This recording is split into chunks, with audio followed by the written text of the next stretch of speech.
শীতকাল মানে গ্রাম বাংলার এক চিরায়ত উৎসবের আমেজ। কনকনে শীত আর ঘন কুয়াশার চাদর মুড়ি দিয়ে জেগে ওঠে গ্রাম বাংলা। ভোরের আলো ফোটার আগেই গাছিদের ব্যস্ততা শুরু হয় খেজুরের টলটলের রস সংগ্রহে।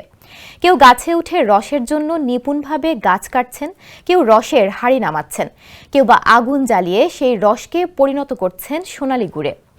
আগুনের তাপে রস যখন বড় কড়াইয়ে ঘন হতে থাকে তখন মিষ্টি গন্ধে মো মো করে চারপাশ। আর দূর দূরান্ত থেকে আসা মানুষেরা গাছতলাতেই উপভোগ করেন টাটকা শীতল খেজুরের রস। বিস্তারিত থাকছে ডেস্ক রিপোর্টে। স্যান্ডেলিনা সো, রূপচর্চায় আভিজাত্য। রস সংগ্রহ ও গুড় তৈরির এই প্রক্রিয়াটি কেবল ঐতিহ্য নয়, এটি গ্রামীণ অর্থনীতির এক সম্ভাবনাময় হাতিয়ার।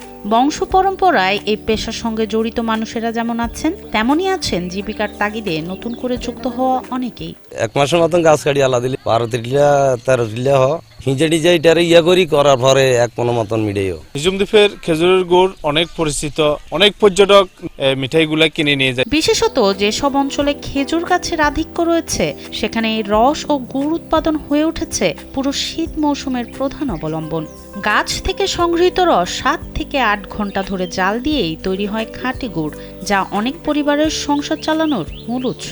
সকালে তো আপনার 10টার ভিতরে নামাই এগুলা তাবাদ দিই, তাবাদ তো আল্লাহর নাম লই মিঠাই জাল দিতে দিতে আপনার প্রায় আসরক্ত হয়ে যায়। এই চিরায়ত ঐতিহ্যের চেনা রূপ এখন আরও প্রাণবন্ত হয়ে উঠেছে নোয়াখালীর দ্বীপ উপজেলা হাতিয়ায়।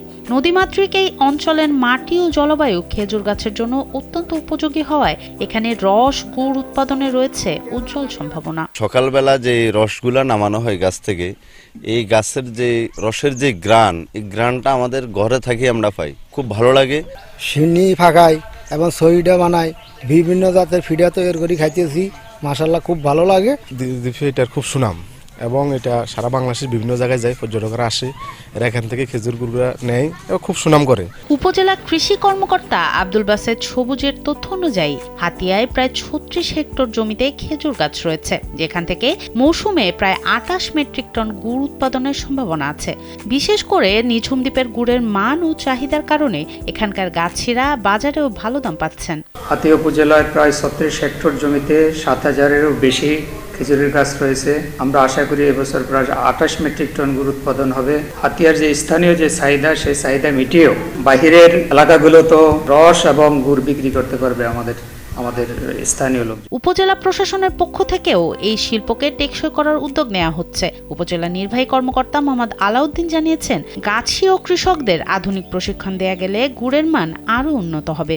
আমরা ভবিষ্যতে আরও খেজুরের গাছ যদি লাগাতে পারি তাহলে এই শিল্পটাকে আমরা আরও বেশি আপগ্রেড করতে পারবো। স্থানীয় লোকজন আছেন যারা গুড় তৈরি করেন, তারা যদি আমাদের উত্তরাঞ্চলের মতো করে গুড়ের পাটালি তৈরি করতে পারেন এবং এইসব বিষয়ের উপর প্রশিক্ষণ নিতে পারেন, তাহলে এই গুড় আমাদের হাতিয়া তথা নিঝুম দ্বীপ তথা আমাদের সারা দেশেই এটা সারা বছরই পাঠাতে পারবেন। এই রস গুড় ও তৈরি পিঠা পায়েস ভাগ করে নেয়ার মাধ্যমেই স্বজনদের মধ্যে ছড়ায় শীতের প্রকৃত আনন্দ। প্রজন্মের পর প্রজন্ম ধরে চলে আসা এই রস ও গুড়ের গল্প আজও গ্রাম জীবনের সঙ্গে মিশে আছে। সনম সিদ্দিকী, কালবেলা।